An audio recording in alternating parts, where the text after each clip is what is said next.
കേരള കണക്കൻ മഹാസഭയുടെ നേതൃത്വത്തിൽ മഹാത്മാ അയ്യങ്കാളിയുടെ 84-ാം അനുസ്മരണ ദിനം ആചരിച്ചു.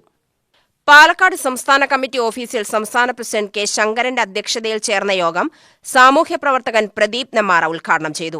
ജനാധിപത്യ മതേതരത്വ രാജ്യത്തെ കേന്ദ്രമന്ത്രി പോലും അടുത്ത ജന്മം ബ്രാഹ്മണനായി ജനിക്കണമെന്ന് പറയുന്ന നാട്ടിൽ 1893-ൽ ബ്രാഹ്മണ്യത്തിനെതിരെ തെരുവിൽ വില്ലുവണ്ടി യാത്ര നടത്തിയ മഹാത്മാ അയ്യങ്കാളിയുടെ വില്ലുവണ്ടി ഈ കാലഘട്ടത്തിലും ഉരുളേണ്ട സമയം അതിക്രമിച്ചുവെന്ന് അദ്ദേഹം പറഞ്ഞു.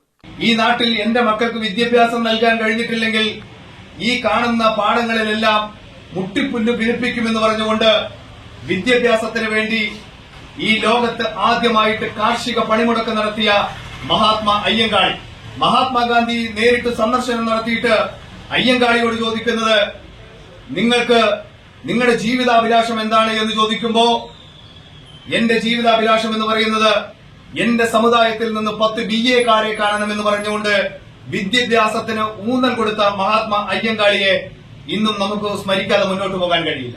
Doctor Jayan C Kuthannur, T Pazhanimala, Appukuttan Meenkara, Dharman Pattancheri, Velayudhan Pallam, Rajan Ilamannam, Guruvayurappan Ambalakkad, Guruvayurappan Palakkad, Vineetha Palashana, Mohandas Chittur, Pramod Narayanan, Eswaran Karippode എന്നിവർ സംസാരിച്ചു.